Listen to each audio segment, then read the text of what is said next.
તમે બહુ જ સમજદાર છો કે જેમાં ખાડા હોય, ટેકરા હોય, ગમે ત્યારે ગમે ત્યાંથી ગાય આવે, સાયકલવાળો ગમે ત્યાંથી વળાંક લે, તો એમાં આપણે જેટલા ધીમા જઈએ એટલા વહેલા પહોંચીએ. અને સૌથી મહત્ત્વની વાત કે આપણી સાથે સામાન હોય છે, ઘણો બધો સામાન હોય છે.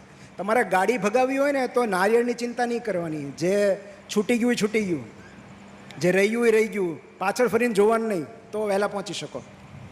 પણ તમે સામાનની કાળજી રાખીને આગળ વધતા હો તો ધીમે ચલાવવું પડે. અને આપણી સાથે રહેલો સામાન એટલે આપણા પ્રિયજનો, આપણો ઇમોશનલ બેગેજ, એટલે એમને સાથે લઈને ચાલવું હશે તો ધીમે ધીમે આગળ વધવું પડશે.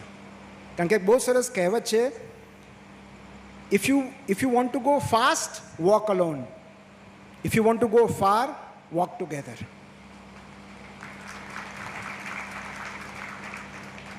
જો ઝડપથી જવું હોય તો એકલા ચાલો, પણ જો દૂર સુધી જવું હોય તો સાથે ચાલો.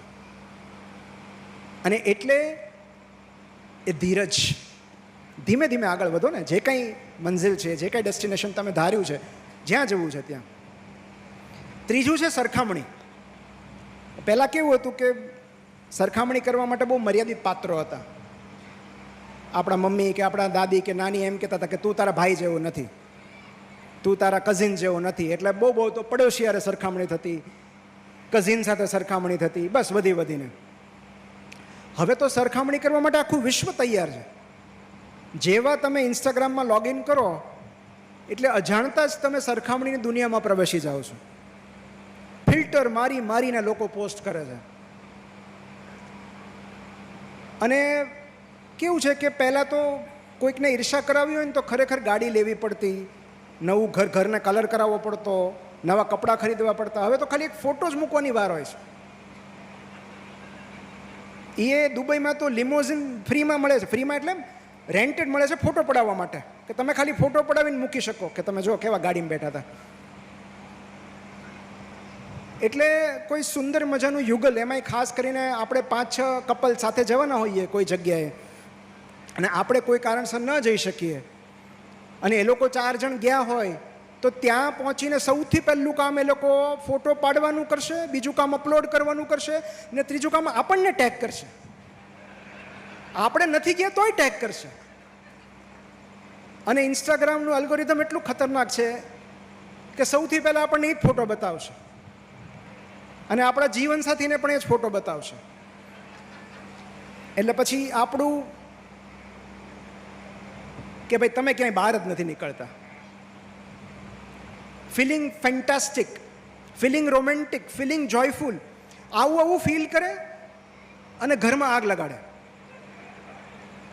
બરાબર. હવે આપણને ખબર નથી કે એ ક્ષણ પૂરતી જ ફિલિંગ છે, પછી તો કંઈક અલગ જ વાતાવરણ હોય છે. એટલે પછી હવે એના કારણે ઘરમાં ઝઘડો થાય. હવે જીવનસાથીને ખબર ન હોય કે ઘરમાં થયેલા ઝઘડાના સમાધાન રૂપે જ લોકો ફરવા ગયા છે.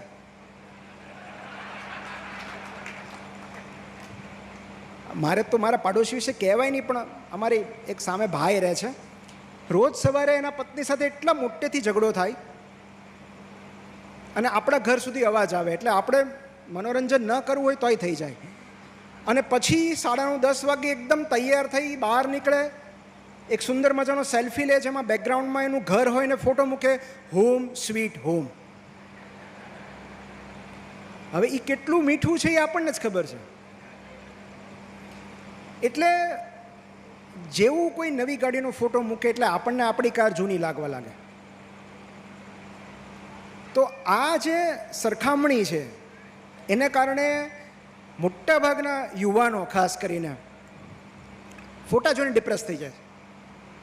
હવે એમને કોણ સમજાવે કે આસો પાલવની ઊંચાઈ જોઈને તુલસીનો છોડ આપઘાત નથી કરતો,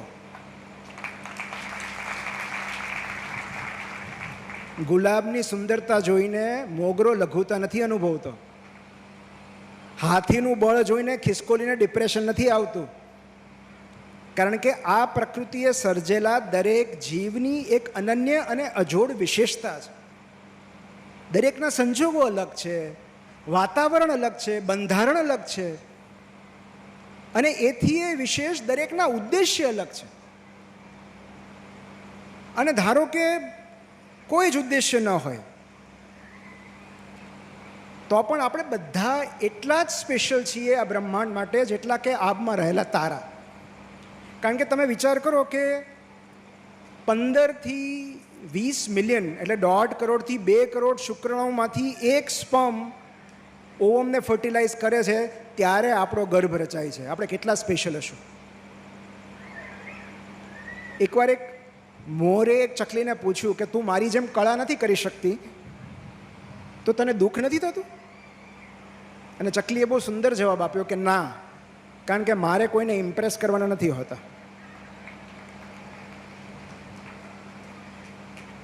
તો આ જગતમાં સ્પેશિયલ બનવા કરતાં રિયલ બનવું વધારે જરૂરી છે. આપણો પ્રોબ્લેમ એ નથી કે આપણે સામાન્ય છીએ કે સાધારણ છીએ. આપણો પ્રોબ્લેમ એ છે કે આપણી અંદર એ માન્યતા રહેલી છે કે સામાન્ય કે સાધારણ હોવું પર્યાપ્ત નથી. તો ચકલી કાંઈ મોર જેટલી ગ્લેમરસ નથી હોતી, તેમ છતાં રોજ સવારે આપણા ઘરની સવાર એના અવાજના કારણે જ મધુર બને છે. તાઓ તે ચિંગમાં લાઓ ત્સે એક બહુ સુંદર વાત લખી છે કે જે ક્ષણથી તમે કમ્પેર કે કમ્પીટ કરવાનું છોડી દો છો એ જ ક્ષણથી તમે એક્સ્ટ્રા ઓર્ડિનરી બની જાઓ છો. જો તમે હરીફાઈ કે સરખામણી નથી કરતા તો તમે અસાધારણ છો. કારણ કે હરીફાઈને સરખામણી તો સાધારણ લોકોનો ગુણધર્મ છે. જે એક્સ્ટ્રા ઓર્ડિનરી હોય એ કમ્પીટ કે કમ્પેર નથી કરતા, તેઓ કન્ટ્રીબ્યુટ કરે છે, તેઓ ક્રિએટ કરે છે અને માટે તેઓ એક્સ્ટ્રા ઓર્ડિનરી હોય છે. ચોથું છે માહિતીનો અતિરેક. એક માણસને બરબાદ કરવા માટે, એનું માનસિક સ્વાસ્થ્ય ખલાસ કરી નાખવા માટે બીજું કશું જ કરવાની જરૂર નથી. એની પાસેથી, એની આસપાસથી પુસ્તકો, સંગીત, કલા, રમતગમત, પ્રવાસ આ બધું ધીરે ધીરે છીનવી લો અને એના હાથમાં મોબાઈલ પકડાવી દો, એ આપોઆપ નાશ પામશે. બીજું કશું જ નહીં કરવું પડે. કારણ કે આપણું મગજ આટલી બધી માહિતી એબ્ઝોર્બ કરવા માટે બનેલું નથી. Our brain can not handle so much of information, બિનજરૂરી ઇન્ફોર્મેશન. માહિતીનો અતિરેક માનસિકતાને ઈજાગ્રસ્ત કરે છે. તમે જેટલું વધારે કન્ઝ્યુમ કરો છો, એ ન્યૂઝ હોય, સોશિયલ મીડિયા હોય, વોટ્સએપ યુનિવર્સિટી હોય, જે પણ હોય, તમે જેટલું વધારે કન્ઝ્યુમ કરો છો એટલી તમારી વિચાર શક્તિ, માનસિકતા કુંઠિત થતી જાય છે.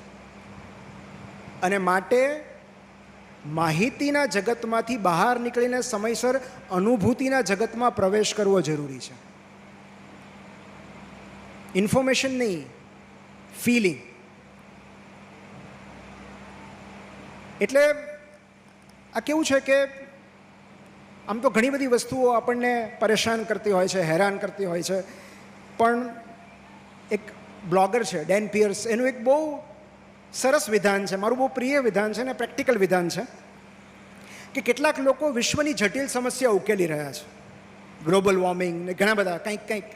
તો કેટલાક લોકો વિશ્વની જટિલ સમસ્યા ઉકેલી રહ્યા છે, કેટલાક લોકો વિરાટ લક્ષ્યનો પીછો કરી રહ્યા છે, કેટલાક લોકો નોંધપાત્ર ઉપલબ્ધિઓ મેળવી રહ્યા છે. અને હું અહીંયા એ વાતથી રાજી છું કે 3 દિવસથી ખોવાઈ ગયેલું મારું એક મોજું આજે મને મારા જ કબાટમાંથી 2 અંડરગાર્મેન્ટ વચ્ચેથી જડ્યું. અને તમે કહો આમાં આ રાજી થવા જેવી વાત નથી? તમારું એક ગમતું મોજું કે અંડરગાર્મેન્ટ ખોવાઈ ગયું હોય અને એ તમને તમારા જ કબાટમાંથી પાછું મળે ત્યારે કેવો આનંદ થાય છે.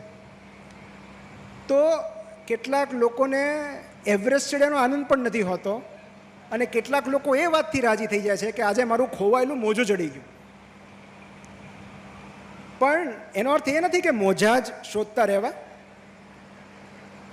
તો શું કરવું?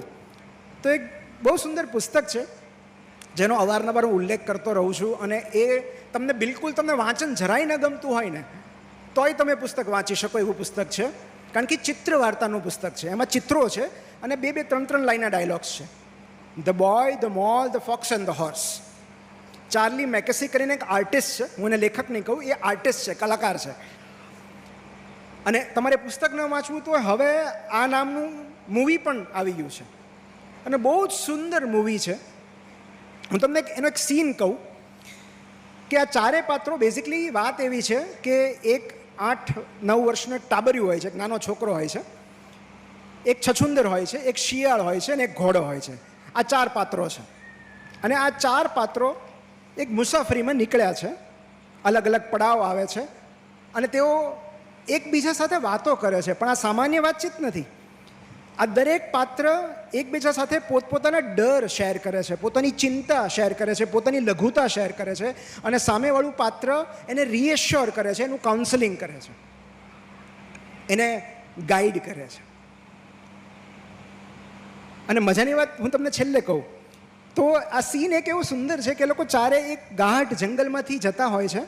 એટલું બધું ગાઢ જંગલ હોય છે કે આગળનો રસ્તો દેખાતો નથી અને પેલો બાળક નિરાશ થઈ જાય છે અને એ કહે છે ઘોડાને કે શું કરું, મને તો સમજાતું જ નથી, મને તો આગળનો રસ્તો જ દેખાતો નથી, કઈ દિશામાં જવું, કઈ તરફ જવું, મને કાંઈ સૂચતું નથી. અને ત્યારે ઘોડો એને પૂછે છે કે તને તારું નેક્સ્ટ સ્ટેપ દેખાય છે, આગલું ડગલું દેખાય છે? એટલે પેલો બાળક કહે છે હા એ દેખાય છે. એટલે ઘોડો કહે છે બસ અત્યારે ખાલી આગલું ડગલું ભર.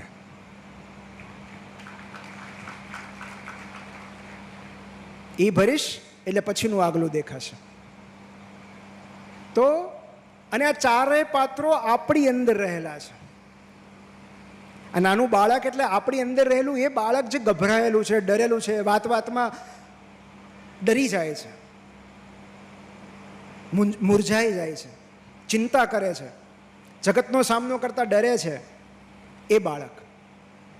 છછુંદર એટલે કે આપણી વામણી જાત, જેને લઘુતા અનુભવાય છે કે આ જગતમાં હું ન નીકળી શકું, હું તો બહુ નાનો છું, હું બહુ વામણો છું. શિયાળ એટલે આપણી અંદર રહેલી ચાલાક જાત અને ઘોડો એટલે આપણી અંદર રહેલા વડીલ, જે આ બધાને સાંત્વના આપે છે.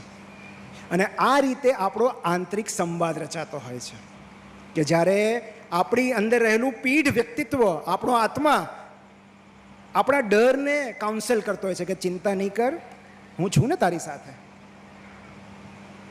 તો ક્યારેક આપણે પણ આપણી જાતને એવું કહેવું જરૂરી હોય છે કે તું બિલકુલ ચિંતા નહીં કર, હું છું ને તારી સાથે.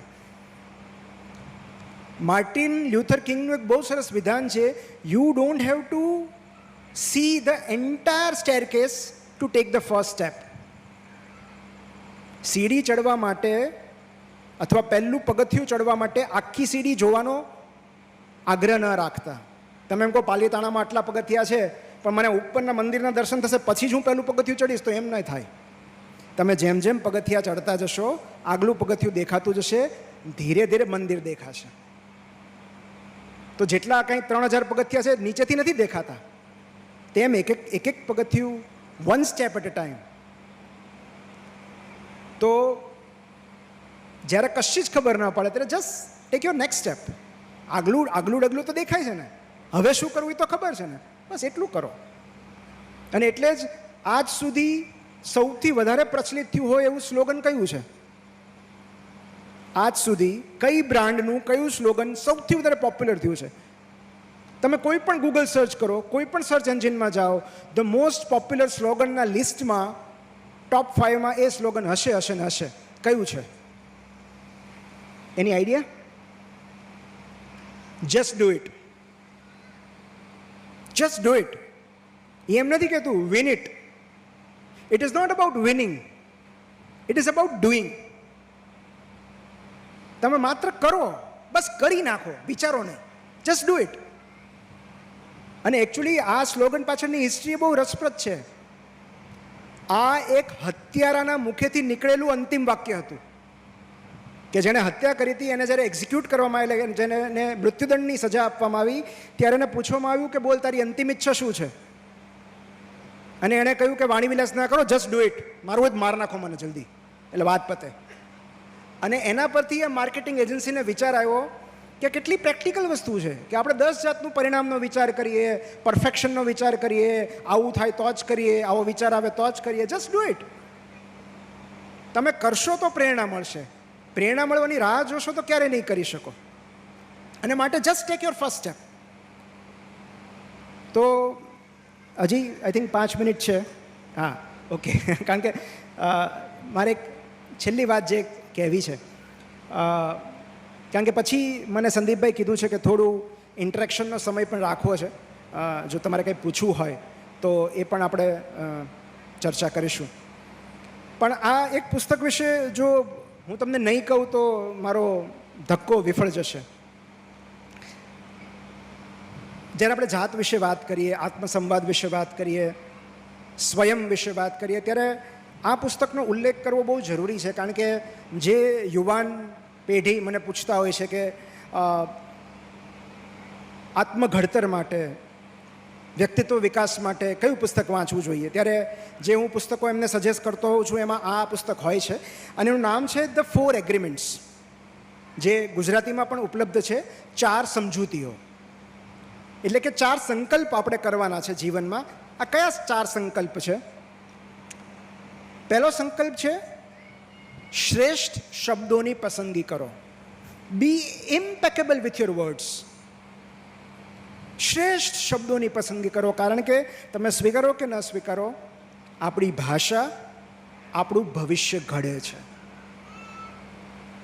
આપણે જે ભાષા બોલીએ છીએ એ આપણું ભવિષ્ય ઘડે છે. જેટલું શબ્દ ભંડોળ વધારે એટલી પ્રજ્ઞા વધતી જાય છે. તમે મને બતાવો આજ સુધી એક એવો પંડિત માણસ, એક એવો વિદ્વાન માણસ કે જેની ભાષા ખરાબ હોય, ભાષા ઉતરતી હોય? નહીં. તો અને એટલે જ આપણા વડીલો કહેતા, ખબર છે, આપણે અમારા ઘરમાં તો એવું હતું કે મરવું બોલી પણ ન શકાય, મરવું આવવું જ ન જોઈએ મોઢામાંથી. તરત વડીલ ટોકે કે એવું અશુભ ન બોલાય. કેમ અશુભ ન બોલાય? એવી વાતો ન કરાય. હજી આજની તારીખે કોઈ એમ કે ને પોતાના જ્યારે પોલિસીની વાત કરતી હોય, જીવન વીમાની, કે મને કાંઈ થઈ જાય તો, એ મૃત્યુ શબ્દ નથી વાપરતા, મને કાંઈ થઈ જાય તો આપણે કેટલી પસંદ કરીને ભાષા વાપરીએ છીએ, બોલીએ છીએ, પ્રયોજીએ છીએ. કારણ કે આપણે જે કહીએ છીએ એ ક્યાંક મેનિફેસ્ટ થતું હોય છે. અને માટે આપણે એવું કહેવું પડે ને કે આઈ didn't mean it. So if you don't mean it તો પછી કહો છો શું કામ? તો સારામાં સારા શબ્દો, કારણ કે માનવ જાતમાંથી નીકળતી દરેક વસ્તુ ગંધાતી હોય છે. જે કાંઈ ઉત્સર્જન પામે છે ને બધું ગંધાય છે. મળ, મૂત્ર, પરસેવો બધું જ. માનવ જાતમાંથી નીકળતી એક જ વસ્તુ સુગંધીદાર હોઈ શકે છે જો આપણે ઈચ્છીએ તો, અને એ છે આપણા શબ્દો.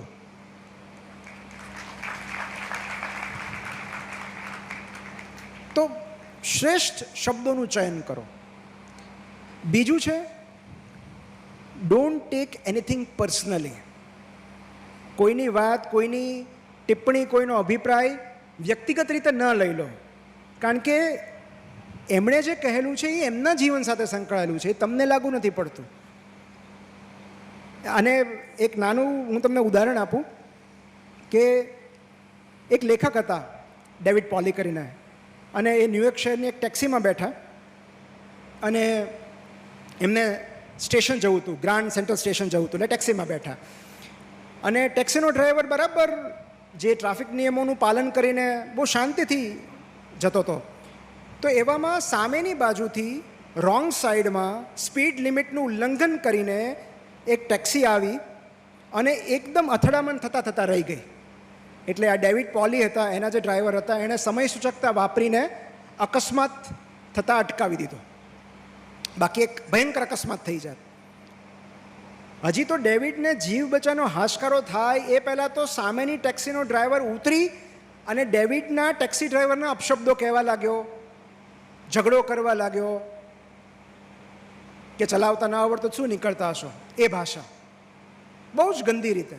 એટલે આ ડેવિડ પોલીને નવાઈ લાગી કે એટલે એ રોંગ સાઈડમાં હતો, એણે સ્પીડ લિમિટનું ઉલ્લંઘન કર્યું છે, અમે તો રાઈટ સાઈડમાં જઈએ, તો એ આ કેમ આવું કરે છે? પણ ડેવિડના ટેક્સી ડ્રાઈવરે એક બહુ સરપ્રાઇઝિંગ વર્તન કર્યું. એણે પોતાની ભૂલ સ્વીકારી લીધી કે હા ભાઈ મારી ભૂલ હતી. એણે 2 હાથ જોડીને માફી માગી કે સોરી, એક સ્માઇલ આપી અને એક સારા દિવસ માટેની શુભેચ્છાઓ પાઠવી અને ટેક્સી મારી મૂકી. થોડે આગળ ગયા પછી ડેવિડ પોલીએ ડ્રાઈવરને પૂછ્યું કે ભાઈ વાંક તો એનો હતો, તો એને કશું કહેવાને બદલે તમે એની માફી કેમ માંગી? અને ત્યારે રિયર વ્યૂ મિરરમાં જોઈને જે ડ્રાઈવરે જે જવાબ આપ્યો, એ જવાબ પર ડેવિડ પોલીએ એક આખું પુસ્તક લખી નાખ્યું જેનું નામ છે the law of garbage truck, એટલે કે કચરા ગાડીનો સિદ્ધાંત. એણે શું કહ્યું કે કેટલાક લોકો કચરાથી ભરેલી ગાડી જેવા હોય છે. તેઓ અકળામણ, ગુસ્સો, ઈર્ષા, અદેખાઈ, ઉદાસી આ બધાથી છલકાતા હોય છે. અને જ્યારે તેઓ આ દુઃખથી છલકાવા લાગે છે ત્યારે તેઓ એવા કોઈ સ્થળ કે વ્યક્તિની શોધમાં હોય છે કે જ્યાં જઈને જેના પર તેઓ આ ગંદકી ઠાલવી શકે. એમની સાથે દલીલમાં ઉતરીને આપણે તેમને મોકો આપીએ છીએ એમની ગંદકી આપણા પર ઠાલવવાનો. એટલે આવી વ્યક્તિઓ સામે 2 હાથ જોડી માફી માગીને નીકળી જવું એ જ શ્રેષ્ઠ ઉપાય છે. કારણ કે આ જગતમાં આ સદગુરુનું વાક્ય છે ને મને બહુ જ ગમે છે કે આ જગતમાં સારા કે ખરાબ લોકો નથી હોતા, પ્રસન્ન અને દુઃખી લોકો જ હોય છે. જે પ્રસન્ન છે એ સારો વ્યવહાર કરશે, જે દુઃખી છે એ આપણા પર અકળાઈ જશે. કોઈ હોર્ન મારે છે પાછળથી, ઓવરટેક કરીને આપણને આંખ બતાવે છે, નાની નાની વાતમાં અકળાઈ જાય છે, એનો મતલબ એમ કે એનો દિવસ ખરાબ છે, એનું જીવન ખરાબ છે બિચારાનું, કોઈક ભટકણું હશે માથાનું. બાકી જે પ્રસન્ન માણસ હોય જાત સાથે, જગત સાથે, જીવન સાથે, એ મારી કે તમારી સાથે શું કામ દુર્વ્યવહાર કરે? એ મોજમાં ન હોય? તો આ જગત એ એનું પ્રતિબિંબ છે. અને માટે it is not about us, it is about them. માટે નેવર ટેક એનીથિંગ પર્સનલી. કોઈ કાંઈ પણ કે કોઈ અપમાન, બુદ્ધે કીધું છે ને કે અપમાન ત્યારે જ તમને લાગે જ્યારે તમે સ્વીકારો. તો એ એમનો દિવસ ખરાબ છે, એ એમનું ઘડતર છે, એમની ભાષા છે, એમના સંસ્કાર છે, એમનું આંતરિક વિશ્વ છે, એ બહાર આવે છે. એમની પીડા છલકાઈને આપણા સુધી પહોંચે છે. એ પીડિત છે, એ દુઃખી છે. તમે પ્રાર્થના કરો એના માટે કે ઈશ્વર એને મદદ કરે. ત્રીજું, never assume anything, don't make અઝમ્પશન્સ. કોઈ પણ ધારણા ના કરો. કારણ કે આપણને એવું લાગે છે કે આ વ્યક્તિ આપણા વિશે આવું વિચારતી હશે, આપણે ક્યારેય સાચા નથી હોતા. મોટે ભાગે આપણી ધારણા ખોટી પડે છે. મોટે ભાગે આપણે જેવું વિચાર્યું હોય છે એવું નથી થતું. અને માટે તમને એવું લાગતું હોય કે કોઈ તમારી સાથે વાત નથી કરતું, કોઈ તમને અવોઇડ કરે છે, તો પૂછી લો ને કે ભાઈ કંઈ માઠું લાગ્યું છે મારું, મારાથી કેમ અબોલા છે? ધારી ન લો. મોટે ભાગે આપણે શું થશે, આપણે ધારી લઈએ છીએ કે આવું જ હશે. પૂછો, વાત કરો. સો ડોન્ટ મેક અઝમ્પશન્સ. અને ચોથું, always do your best and give your best. તમારું 100% આપો, બાકીની ચિંતા છોડી દો. લોકો તાળીઓ પાડે કે ન પાડે, લોકો પરિણામ આપે કે ન આપે, લોકો પ્રશંસા કરે કે ન કરે, કોઈ પ્રમોશન આપે, ડુ યોર બેસ્ટ. હું મારી દીકરીને પણ આ જ કહેતો રહું છું કે આપણે કર્મણીય વાધિકારસ્તુ તો ભૂલી જઈએ છીએ. જે મૂળભૂત સિદ્ધાંત છે જે આપણે યાદ રાખવો જોઈએ કે પરિણામ આપણા હાથમાં નથી. અને જ્યારે આપણે પરિણામ પર ફોકસ કરીએ છીએ ત્યારે જ આપણે ધ્રુજીએ છીએ, ગભરાઈએ છીએ, ડરીએ છીએ. આપણે પ્રયત્નો પર ફોકસ કરીએ તો કોન્ફિડન્ટ જ હોઈએ છીએ. છેલ્લા બોલે જ્યારે 6 રન કે 7 રન બાકી હતા ને ત્યારે મોહમ્મદ સિરાજે બોલ્ડ પાડી એટકિન્સનની. એટકિન્સને જ હતો ને લગભગ સ્ટ્રાઇક પર. પછી સિરાજના ઇન્ટરવ્યૂમાં એણે બહુ સરસ વાત કરી કે મેં તો એટલું જ નક્કી કરી રાખ્યું કે મારે મારી ડિલિવરીની ટપ્પો બરાબર પડવો જોઈએ, પછી 4 જાય જે થાય પણ મારો ટપ્પો બરાબર પડવો જોઈએ. મેં રિઝલ્ટનો વિચાર નહોતો કર્યો. And most of the time કે જ્યારે આપણે પરિણામનો વિચાર કરીએ છીએ ને ત્યારે જ આપણે આપણું ફોકસ ગુમાવીએ છીએ. એક બહુ જ સરસ ટૂંકી વાર્તા છે કે એક નાનું બાળક અને બાળકી રમી રહ્યા હતા, છોકરો અને છોકરી. અને જે બાળક હતો એની પાસે ખૂબ બધા પેબલ્સ હતા, લખોટા હતા, અને જે બાળકી છે એની પાસે ચોકલેટ્સ હતી. અને બંને નક્કી કર્યું કે આપણે એક્સચેન્જ કરી લઈએ. બાળકે એવું કહ્યું કે હું તને બધા લખોટા આપી દઉં અને તું મને તારી ચોકલેટ્સ આપી દે. એગ્રીમેન્ટ થયું. અને જે બાળક હતો, જે છોકરો હતો, એણે ચતુરાઈથી જે સારા સારા લખોટા હતા, જે એને ગમતા હતા એવા પથ્થર, ભૂરા, લીલા, પીળા, જે કલર ગમતા હતા એ અમુક સારા સારા પોતાની પાસે રાખી લીધા અને બાકીના પેલી છોકરીને આપી દીધા. અને છોકરીએ બહુ પ્રામાણિકતાથી પોતાની પાસે જેટલી ચોકલેટ્સ હતી એ બધી એ છોકરાને આપી દીધી. એ રાત્રે એ છોકરી નિરાંતે સૂઈ ગઈ અને છોકરો આખી રાત સૂઈ ન શક્યો એ વિચારમાં કે ક્યાંક એ છોકરીએ થોડીક ચોકલેટ્સ રાખી તો નહીં લીધી હોય ને. સો જ્યારે તમે 100% નથી આપતા ત્યારે જ તમે બીજા પર શંકા કરો છો કે એણે કદાચ નહીં આપ્યું હોય તો. સો ગીવ યોર 100%. એ રિલેશનશિપ હોય, ભલે રિલેશનશિપમાં તમે 100% આપશો તોય રિલેશનશિપમાં એ 50% જ ગણાશે. Even if you give your 100%, જો સામેથી કશું નહીં હોય તો એ 50% જ ગણાશે. પણ તમે તો તમારું સંપૂર્ણ આપી દો જે કાંઈ છે એ. તો